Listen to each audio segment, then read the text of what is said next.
ગુજરાતના લાખો પશુપાલકો માટે ટેકનોલોજીનું મોટું વરદાન સાબિત થવા જઈ રહ્યું છે. દેશની અગ્રણી ડેરી સંસ્થા અમૂલ હવે આર્ટિફિશિયલ ઇન્ટેલિજન્સ એટલે કે એઆઈની મદદથી દૂધ ઉત્પાદકોને 24 કલાક સહાય પૂરું પાડશે. મુખ્યમંત્રી ભૂપેન્દ્ર પટેલના વરદ હસ્તે અમૂલના ખાસ એઆઈ એપનું લોન્ચિંગ કરવામાં આવ્યું હતું.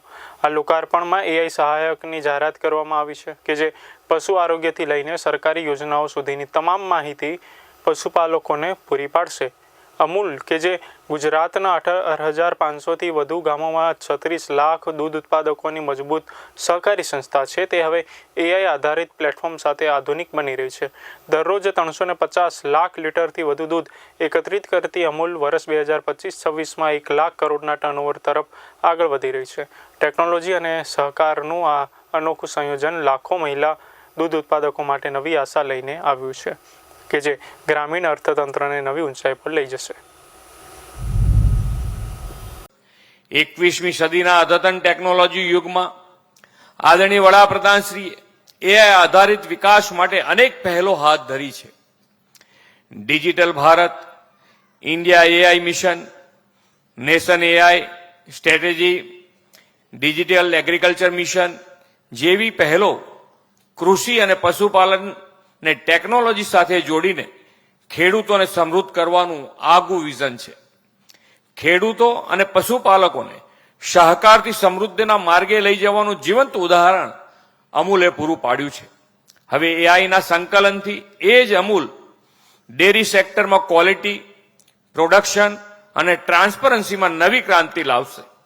આણંદની આ ઐતિહાસિક ધરતી પરથી અમૂલ દ્વારા આજે થઈ રહેલી એઆઈના ઉપયોગની શરૂઆત માત્ર ટેકનોલોજી લોન્ચિંગ નથી. દેશના કૃષિ, પશુપાલન અને ડેરી ક્ષેત્રને આધુનિક અને આત્મનિર્ભર બનાવવાનો માઇલસ્ટોન છે.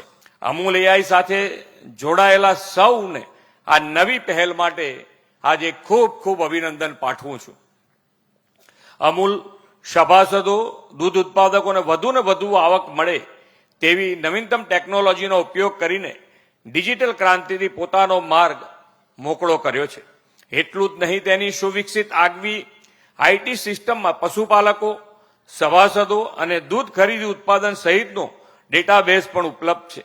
આ બધો ડેટા ઇન્ટિગ્રેટ કરીને અમૂલ હવે વડાપ્રધાનશ્રીએ આપેલા એઆઈ એટલે કે એડવાન્ટેજ ઇન્ડિયાના સંકલ્પને પાર પાડવા સજ્જ થયું છે. સરલાબેન નામનું એ એઆઈ ટૂલ દૂધ ઉત્પાદકોને પશુ આરોગ્ય, ખોરાક અને સંવર્ધન અંગે માર્ગદર્શનની સાથે સરકારી યોજનાઓ અને સબસિડી વિશે પણ માહિતી પૂરી પાડશે.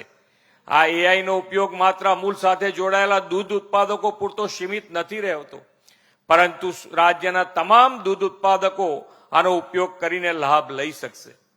એટલે વડાપ્રધાનશ્રીએ આપેલા સૌના સાથ, સૌનો વિકાસ, સૌનો વિશ્વાસ અને સૌના પ્રયાસ મંત્રને પણ સહકારથી સમૃદ્ધિ દ્વારા અમૂલ સાકાર કરશે. નવી દિલ્હીમાં આવતા અઠવાડિયે ભારત મંડપમ ખાતે યોજાનારી ઇન્ડિયા એઆઈ ઇમ્પેક્ટ સમિટમાં પણ અમૂલ એઆઈ વિશ્વના એક્સપર્ટ સમક્ષ રજૂ થવાનું છે.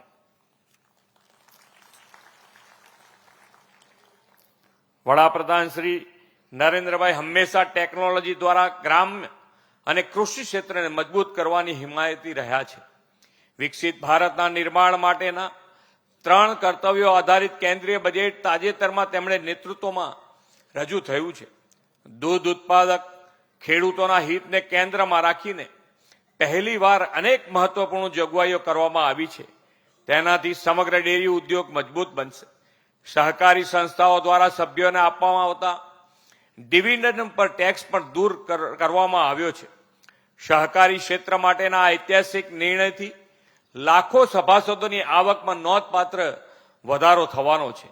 ડેરી ઇકોસિસ્ટમને મજબૂત કરવા માટે પણ પહેલ કરીને પ્રથમવાર 20,000 વેટરનરી પ્રોફેશનલ તૈયાર કરવા માટે વિશેષ ફંડની જોગવાઈ કરવામાં આવી છે. આધુનિક ટેકનોલોજી દ્વારા ગ્રામ્ય અને સહકારી ક્ષેત્રના વિકાસના સમન્વય દ્વારા વિકસિત ભારતના નિર્માણની પીઠિકા બજેટમાં તૈયાર થઈ છે. તાજેતરમાં વડાપ્રધાન શ્રી નરેન્દ્રભાઈ મોદીના વિઝનથી અમેરિકા અને યુરોપિયન યુનિયન સાથે થયેલી ટ્રેડ ડીલ ડેરી ક્ષેત્ર માટે લાભદાયક સાબિત થશે.